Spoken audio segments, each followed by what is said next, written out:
And hand over to Joan. Thanks, Phil.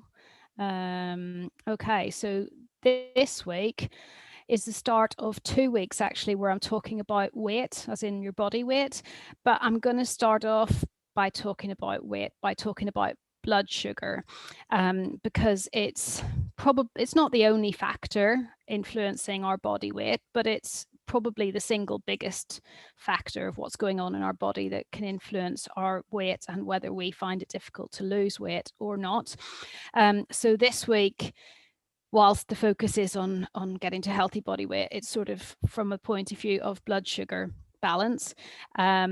And next week, then, I hope to be talking about other aspects of keeping a healthy body weight or losing weight.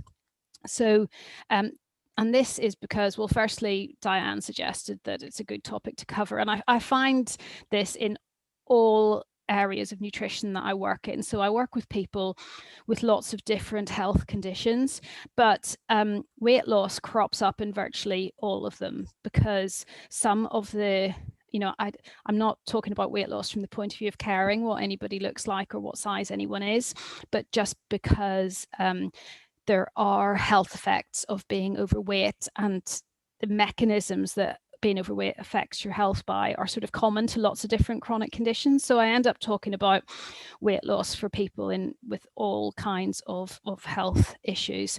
And we often start off by talking about blood sugar.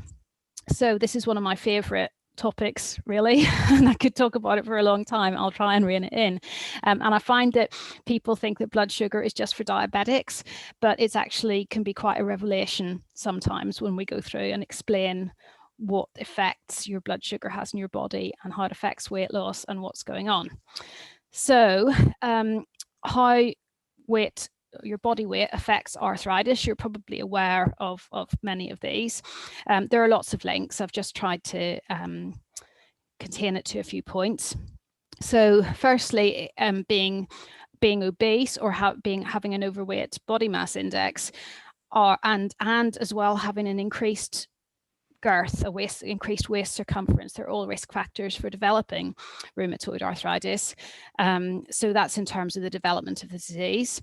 But once you have a diagnosis of arthritis, being obese would decrease your chance of getting into remission if you have rheumatoid arthritis. And being obese tends to lead to worse disease activity and higher pain levels once you have a diagnosis.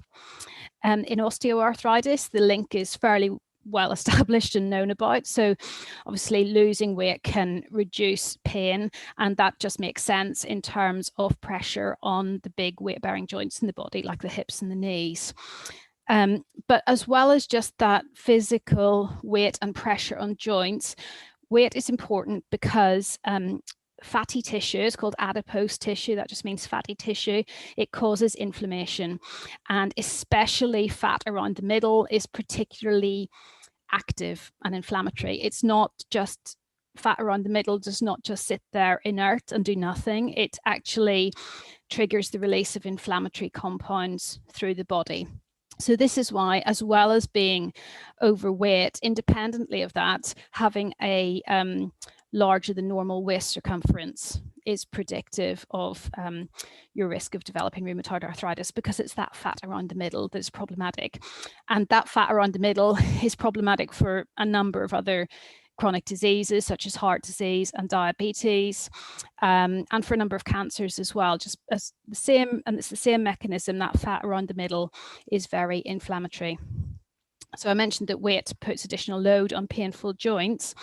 And then also the glucocorticoids that some of you may be on or have been on for arthritis often result in weight gain. Now, this is because corticoids, as the name suggests, are very like our hormone cortisol, which is a stress hormone. And being under stress actually, so being on a glucocorticoid is effectively like having higher levels of stress hormones going around your body all the time. And that actually raises blood sugar levels.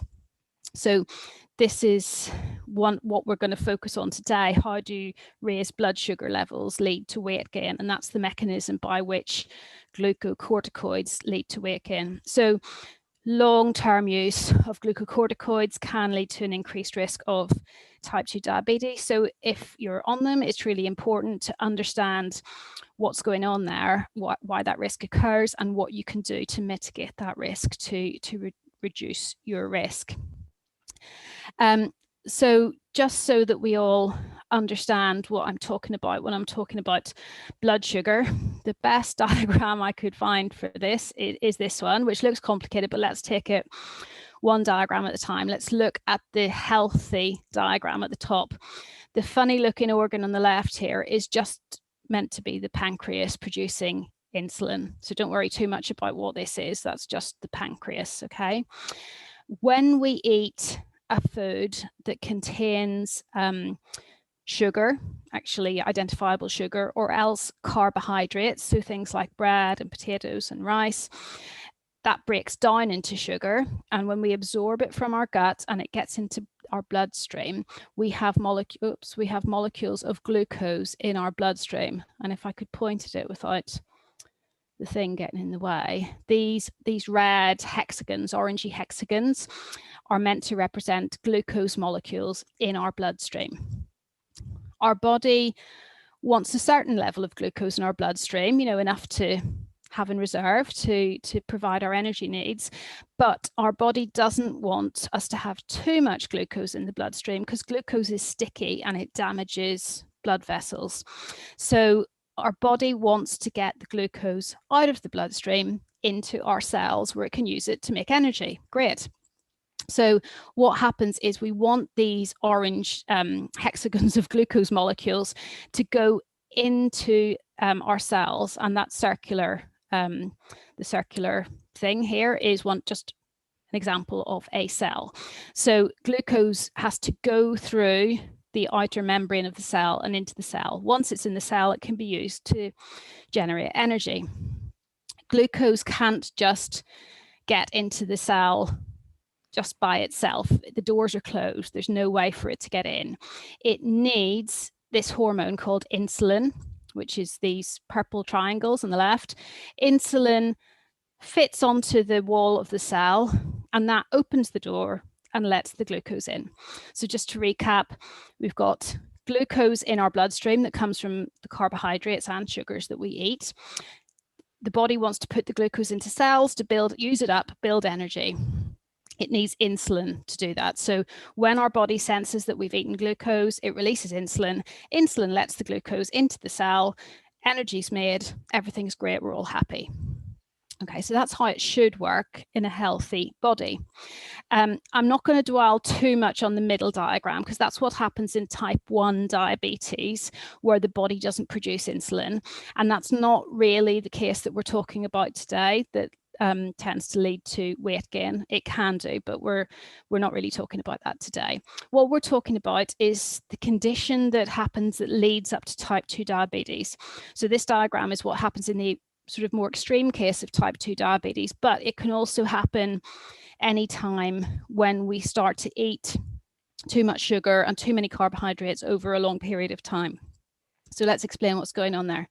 So in this bottom diagram, we have the glucose, lots of glucose in the bloodstream. So that's not great. It can cause damage there in the bloodstream. We want it to go into the cell, but something's going on. It's stuck. The door of the cell is closed and it's not able to get in. Why is that? Well, the insulin is being produced by the pancreas. Remember, the job of insulin is to latch onto the cell wall and let the blood glucose in so it can make energy. But in type 2 diabetes and in something called insulin resistance, that's like a precursor that happens before a diagnosis of diabetes, and it can happen for years, up to 10 years before a diagnosis of diabetes. What happens is there's been so much blood glucose and so much insulin latching onto the wall of the cell that eventually the process becomes a bit tired and the cell doesn't respond to insulin anymore. It's a bit like, I don't know, lots of if you had, it's like the boy crying wolf, you know, there's lots of alarm bells all the time. Insulin, let the blood glucose in, and eventually the cells just stop paying attention and they don't respond to insulin in the same way that they did. So insulin's there, glucose is there, but the glucose cannot get into the cell. It's stuck in the bloodstream. And this is a really bad situation to be in, because there's lots of glucose in the blood where it can cause damage. And this is why diabetics get damage to their kidneys and their eyes, because the sticky glucose in the blood vessels can cause damage. So there's plenty of glucose there. It can't get into the cell and it can't be used to make energy. So type 2 diabetics might be eating lots and lots of food, but they cannot generate energy from it. So they tend to be very fatigued, even though they should have enough calories to provide the energy that they need. Okay, so if you're not diabetic, this situation can still occur if you have something called insulin resistance. And why this is a problem, as well as having lots of glucose in the bloodstream, is because the body will start to produce more and more of these, I keep losing my cursor to point to them. I don't know where my cursor's gone, but lots and lots of these insulin molecules. The body just produces more and more and more to try its best to get the doors of the cells open to let sugar in. So we get a lot of insulin building up in the blood as well as glucose. And insulin can cause us to put on weight in a way that I'll explain a bit later on. So this is what's going on. It took me a long time when I was learning about this to get my head around it. So if you haven't grasped it all, obviously you'll be able to watch the video back at some stage, but also just remember that if you eat lots and lots of carbohydrates and particularly sugars and fast carbohydrates over a long period of time, and that's been your habit for a while, you get a lot of sugar building up in your blood. That also leads to a lot of insulin building up in your blood. And both of those are not good things. And the insulin in particular can lead to weight gain in a way that I'll explain later. So just linking blood sugar and insulin in particular with arthritis before I go on to explain sort of how it happens with what you eat. Actually having inflammation going on from any itis condition. Itis, remember, indicates inflammation. So any kind of inflammation can actually cause us to develop this kind of insulin resistance, where we're like that bottom image, where we're not so good at getting the glucose from our food into our cells.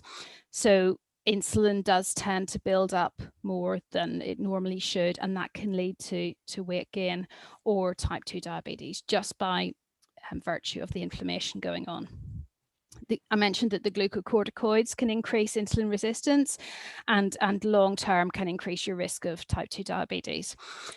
By contrast, a lot of the disease-modifying anti-rheumatic drugs, they reduce insulin resistance because one of their mechanisms of action is to reduce inflammation. So they do tend to make the situation better, actually.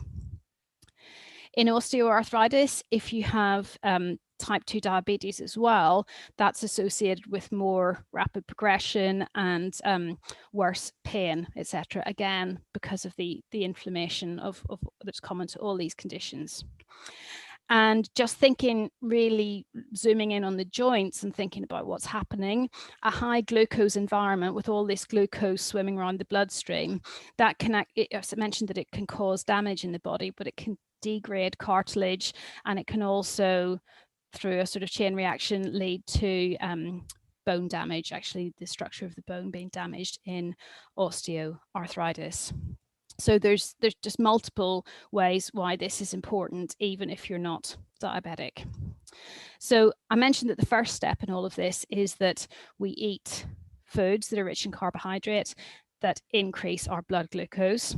So let's have a look in more detail at what does raise our blood glucose, what starts off this whole process.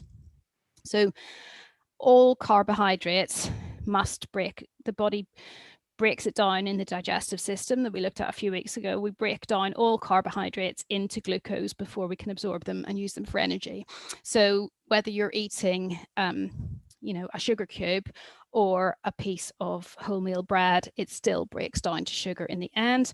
The difference between different carbohydrates is how quickly and easily they break down, and therefore how quickly and how fast, how high they raise our blood sugar. So free sugars and by simple carbohydrates, I mean like white carbohydrates, white bread, white rice, white pasta, pastry, that sort of thing, flour products, they move into the bloodstream very quickly. It's quite easy for the body to break them down into glucose. Complex carbohydrates take much longer to reach the bloodstream. So this is our vegetables, our whole grains, so like brown rice, jumbo oats, quinoa, whole grains, whole wheat, and legumes, so chickpeas, beans, lentils, they're carbohydrates too. Because of the fiber in these, it takes much longer for the glucose for it to be broken down into glucose to get into the bloodstream.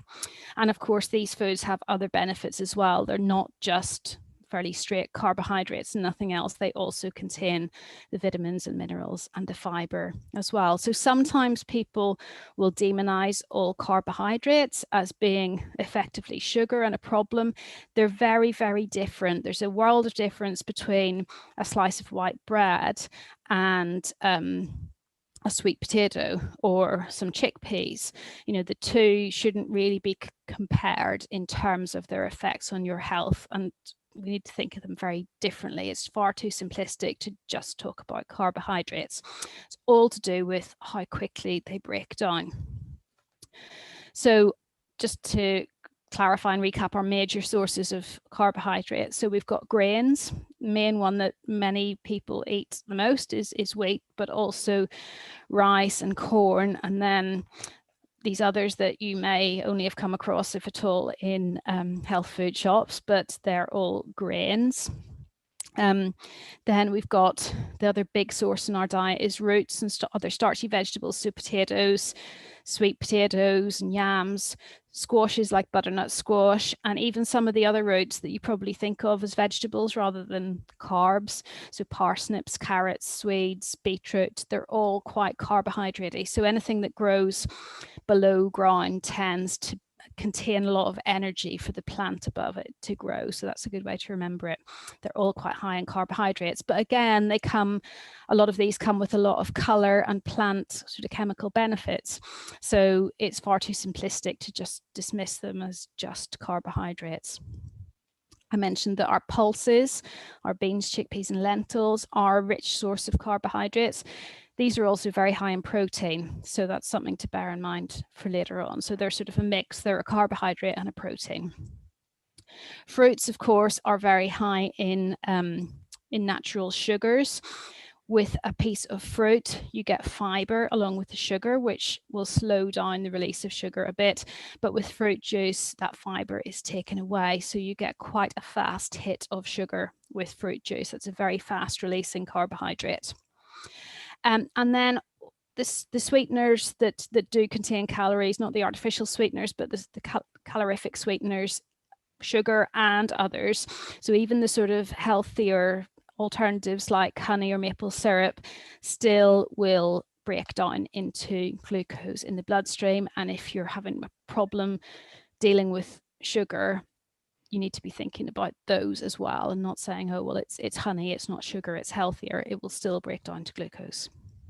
And all other vegetables actually contain carbohydrates, but just not very large amounts, and it's not released very quickly at all. So your tomatoes, your green beans, your broccoli, you know, they've all got carbohydrate, but it's in a very, very slow release form. I'm going to show you another diagram that looks complicated at first glance, but I'll talk you through it about what happens to our blood glucose when we eat some of these varying sources, you know, the difference between having something sugary and having something that takes longer to break down. And this is directly related to weight loss. So complicated looking graph, but we'll go through it step by step. Going up the way, we've got our blood sugar level. Going across the way, we've got time. So this is a graph of what happens with time when we eat various sorts of food. You can see two green dotted lines across the middle. That's just representing the healthy range that our body wants to keep our blood glucose in. So I mentioned that our body wants us to have enough blood glucose for any future energy requirements, but it doesn't want us to have too much because that damages blood vessels. So we want to be within this green range. So if there's my cursor, if we start here when we eat a meal, and we'll look at the red line first. The red line is what happens. Imagine this is first thing in the morning and you eat a bowl of quite sugary breakfast cereal. Not necessarily that you've added sugar to it, but just because most breakfast cereals are very sugary. So you eat the breakfast cereal and very, very quickly your blood sugar starts to go up, and it goes up outside this green zone, much higher than our body is comfortable with. So what happens? Our pancreas releases insulin. Remember, the body wants the blood glucose to go into the cell. It needs insulin to unlock the door. So it releases insulin, and insulin results in our blood glucose falling, of course, because the glucose is going into the cell. I'm really sorry, my cursor is just disappearing all the time on me. Sorry, we're going down this slope here. A big insulin release and a big drop in blood sugar. Our blood sugar went so high that it's a bit of a panic for the body, so it releases a lot of insulin to sort out the problem quick, and our blood sugar falls and it goes into the healthy zone, but it keeps falling because the body overreacted, was a bit of a panic. So very quickly, and we can see this is only within half an hour to 60 minutes of having that sugary food, our blood sugar's fallen really, really low. And what happens then? We feel a bit shaky, might feel a bit irritable, we feel hungry, might feel lightheaded, and we think we need to grab another piece of quite sugary food in order to raise our blood sugar again.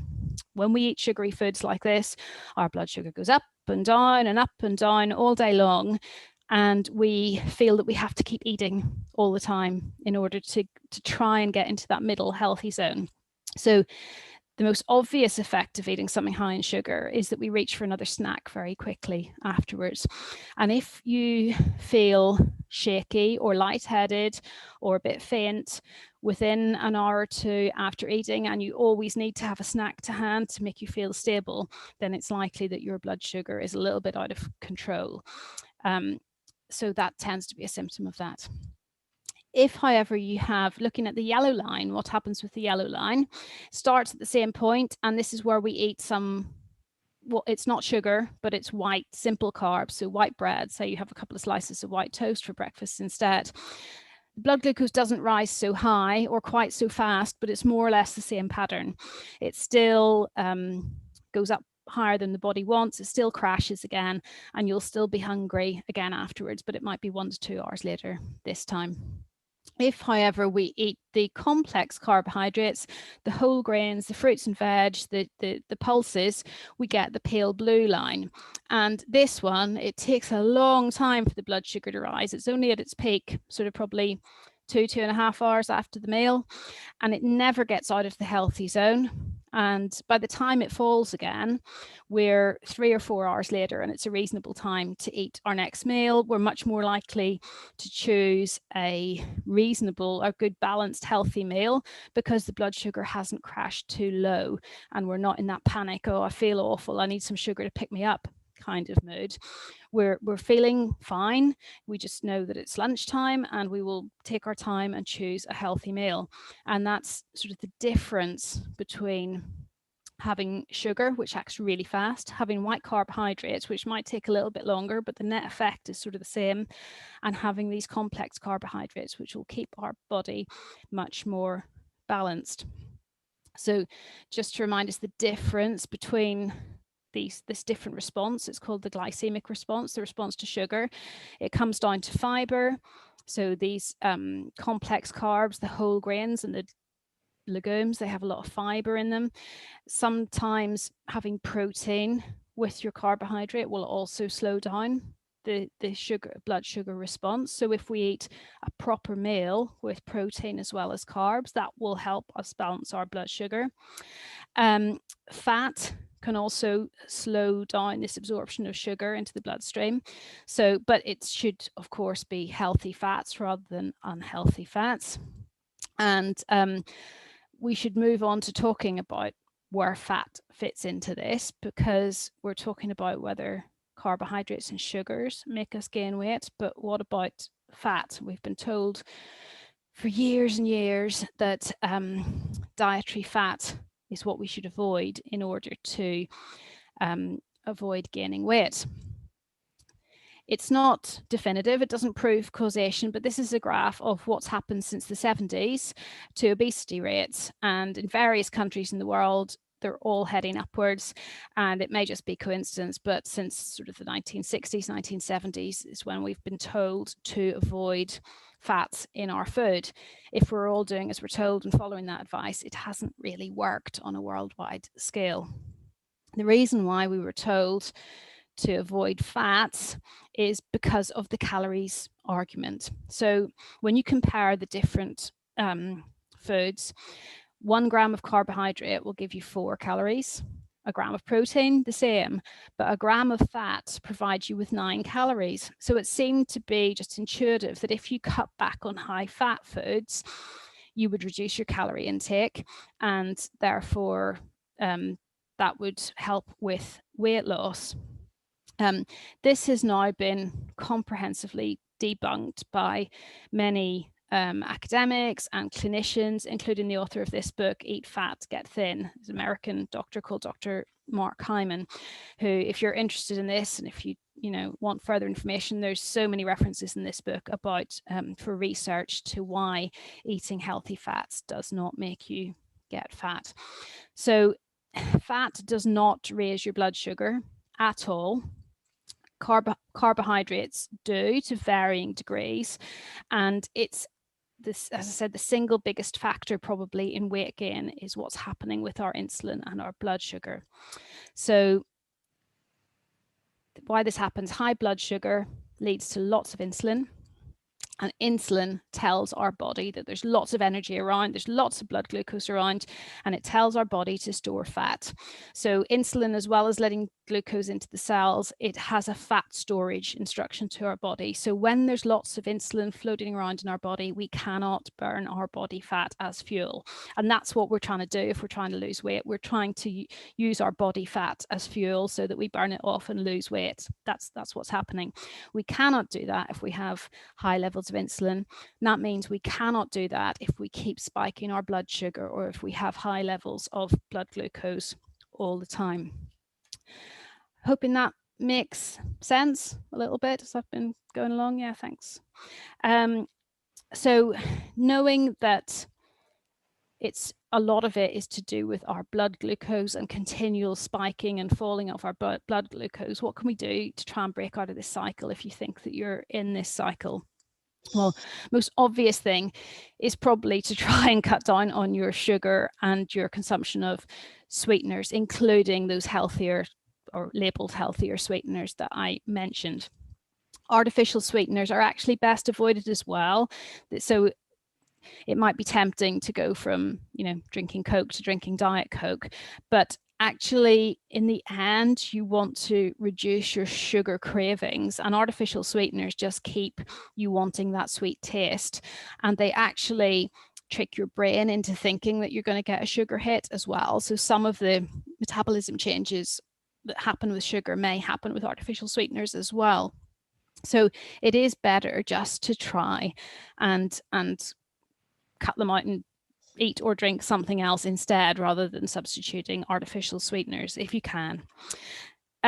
So sugar, we saw, had the biggest and most immediate effect, but also white carbohydrates had a similar, less immediate, but a similar effect. And this is the surprise to a lot of people, that they may have quit sugar or the cakes or the biscuits, but if you're still eating a lot of pastries and white bread, especially white flour products, it's almost the same as eating a lot of sugar, particularly if you have some of these risk factors for not having good blood sugar management. Like if you're on corticosteroids, this is really going to apply to you, because it's sort of stacked against you in terms of you not responding too well to high sugar levels. Once we're avoiding things, we also might want to limit portion sizes of starchy carbs generally. So even the healthier carbs, we don't want to have plates and plates of them. We want to balance them out by other nutrients on our plate. So it's good if you're having a meal, it's easier to get balance, but if you're having a snack, it's important to remember too, to maybe try and have some protein or some fat along with carbohydrates that you're eating. So if you're having a piece of fruit as a snack, it's not a bad idea to have just a few nuts or seeds with it in order to just delay that rise in blood sugar that can happen if you eat a piece of fruit. Quitting sugar, I know, is like the first point on the list, and I know it can be daunting if you're locked into that blood sugar roller coaster, as I like to call it. How to break out of sugar, if I'm saying not to go for artificial sweeteners either. We covered some of this a couple of weeks ago, but just as a recap, I do think that going cold turkey is probably better than trying to wean yourself off slowly, at least until your taste buds change a bit and you are feeling a bit more secure that you can last without sugar. And your taste buds will change. It's really hard to give up sugar if you're not eating enough protein throughout the day regularly with meals. So eating a breakfast that's rich in protein, so thinking, you know, eggs rather than toast, or nuts and seeds rather than so much porridge, can make a big difference in terms of how much you want or don't want a sugary snack mid-morning. So often the first thing I'll work on with clients who are trying to either lose weight or stabilize their blood sugar is to start by making sure that they have a really good protein-rich breakfast, and it can make a huge difference for some people. I think I mentioned before that adding cinnamon to your food, or having cinnamon as a herbal tea, or even licorice as a herbal tea, can sometimes make you just have that sweet taste. So if you've given up sugar and your taste buds shift a bit, some sweetness in teas, it sounds crazy, but it can actually just give you the feeling of having something sweet. So you can obviously use cinnamon in your food, and I quite like pucca teas. There are lots of other herbal teas, but they do a 3 cinnamon, which is nice. I also find this for an after dinner sort of tea. Their peppermint and licorice, to me, tastes really, really sweet. So sometimes after dinner, if that's the time when you're tempted to have something sweet, that can do the job. Brushing your teeth after meals, if again after meals is when you crave sugar, can just help you to feel clean and virtuous and not want sugar. And then just, I think I mentioned these before, psychological points about thinking about whether you really want sugar or not, how you would feel if you ate it, just the psychological aspects of whether you're looking for comfort from food that you could maybe get a bit more healthily from something else in your life. So that was like the most obvious thing to do, quitting sugar, but also we've got to think about meals and whether our meals are very carbohydrate based or whether they're a bit more balanced, because a lot of meals in this country are very much based on carbohydrates. We have a big bowl of pasta with a little bit of sauce on top, or a big bed of rice with a little bit of curry on top and bread on the side. So we often have a lot of carbohydrates in our meals, and I think that's because a lot of people are locked into this needing constant carbohydrates in order to try to balance their blood sugar. My professional body for nutritional therapists has produced guidelines for the general public, as opposed to the kind of personalized guidance I would give someone if I was working one-to-one with them, about how to balance your meals in order to lose weight and to balance blood glucose. So they have 2 versions of a plate image. One is for people who don't want to lose weight, who just want to eat healthily, and the other is specifically for weight loss, and that one I'm going to show you now. And it's a sort of an idealized plate image. So in the center, the circle is a meal, and it's divided up like jigsaw pieces into different types of foods. You'll notice that the whole left-hand side of the plate is made up of vegetables, and hopefully we've talked enough about, you know, anti-inflammatory diets and the benefits of vegetables that you can understand why it's so important to eat lots of those for good health. But today I wanted to focus on the right-hand side of the plate, which is starchy carbohydrates and protein. So the top very small portion, less than a quarter of the plate, is what's recommended for the starchy carbohydrate size if you want to lose weight. And a much bigger than a quarter, the bottom right-hand sector of that plate, is for protein. Now, this is so that you can achieve, this is sort of a balance of a meal that would enable you to achieve much more steady blood sugar levels that don't spike and fall, leaving you hungry between meals and reaching for the next snack. It's this balance is designed to keep your blood sugar levels in the healthy range from meal to meal, 3 or 4 hours apart, so that you don't need to snack so much, but you still feel full, not hungry, and you don't feel lightheaded or dizzy or faint or any of those horrible feelings that you can sometimes feel if you're trying to cut back and trying to lose weight. So the protein is really important. It's a very satiating ingredient, a nutrient, so that means it makes us feel fuller for longer. So as I mentioned, having a protein-rich breakfast can really help you through the morning. Making sure that you have a good portion of protein with lunch as well can help through the afternoon. And we need protein with each meal, not just all left until we have a steak with our evening meal or something. We need protein spaced through the day in order to keep our blood sugar stable. This, you may not need to be as extreme as this if you just want to keep your blood sugar steady, but you don't want to lose weight. So the version of this plate that's just for health, not for weight loss, has the carbs and the protein about the same ratio.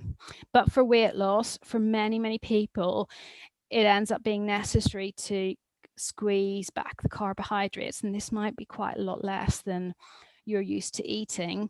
But when you start, if you do start planning your meals in this way, provided you have enough protein and you have loads of vegetables, which will fill you up because of all the fiber, then actually the feedback I get from clients is that they don't actually feel very hungry once they start eating this way, but they do gradually, naturally lose weight. And it's all because of the blood sugar balance, or mostly because of the blood sugar balance. One thing that's not on this plate is the healthy fats, but there is a note over to the side that says, you know, remember to add olive oil to your vegetables, and you can have nuts and seeds and avocados. These foods as an addition will help you to feel full because they've got the healthy fats, but they don't raise blood sugar. So they don't result in insulin release, and they don't result in fat storage. It's the carbohydrates that do that. I mentioned that this is one of my favorite topics because I have to talk to people with all sorts of health conditions about this. So I did try and put some of my recommendations together into a free ebook, a PDF, which you can download from my website if you want to. It's free, and it's got information there you can read in your own time about the effects of insulin on weight and on blood sugar, and and it's got quite a few meals in there that are suggested as being a better balance in terms of restricting carbohydrates, choosing the right quality of carbohydrates, and making sure there's enough protein there. So I'll forward the slides to Phil afterwards, and you can get that link from the slides, or you can just look at my website, which is empowerednutrition.org.uk, and it's there. Just sharing with you one of the recipes from that book, which is a lot of text. It's hard to fit in the slide. Just a stir fry, which I just included because lots of people like stir fries as a way to get lots of veg in. It's not a brilliant photograph, but you can include loads of any sorts of veg in a stir fry, and it is a really good way to increase diversity. You can cook it with, well, this is with chicken, but you could cook it with prawns for protein, or roast beef shredded for protein.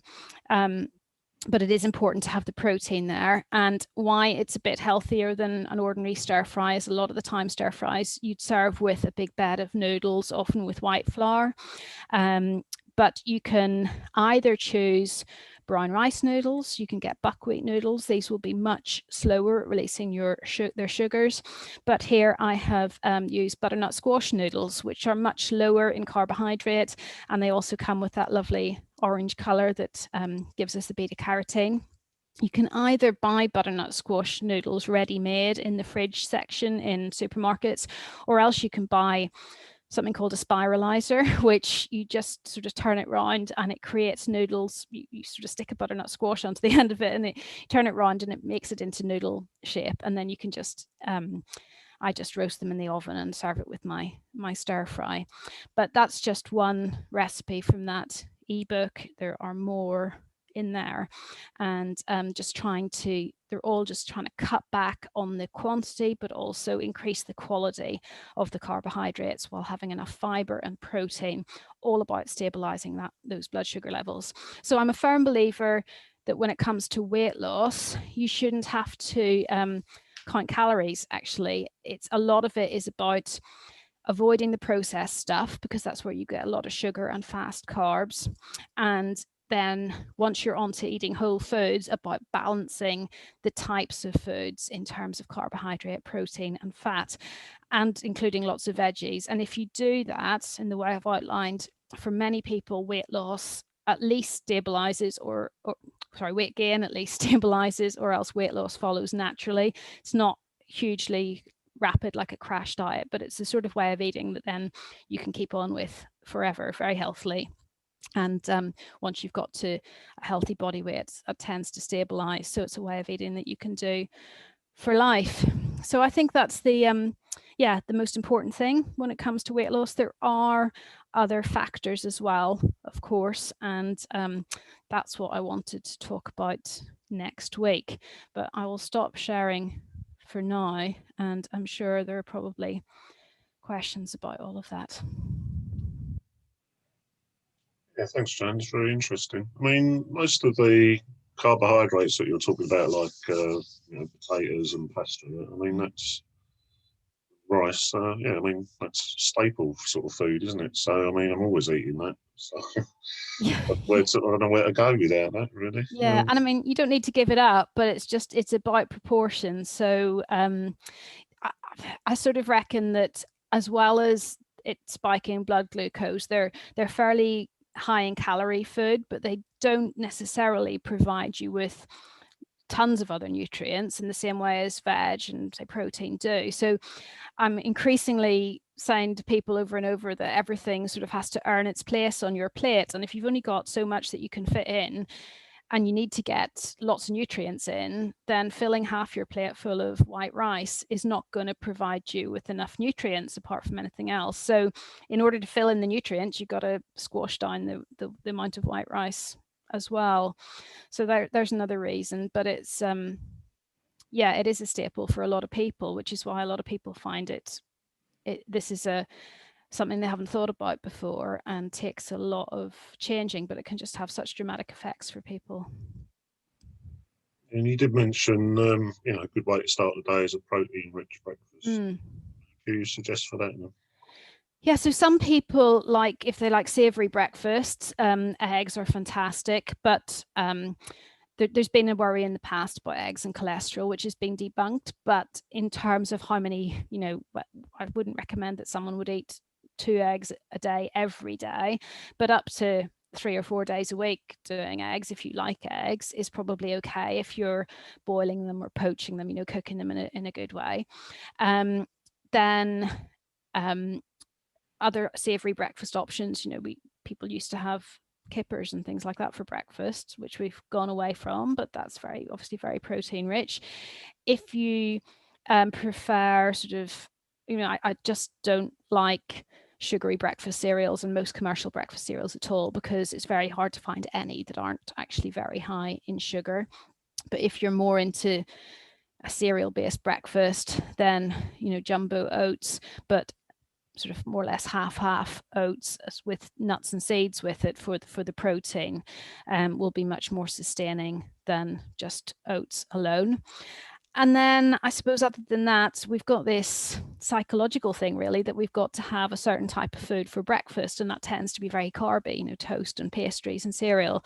But if you can you know, if you can stomach it, and if you open your mind, you can have any sort of food for breakfast. You can have last night's dinner leftovers for breakfast if you want.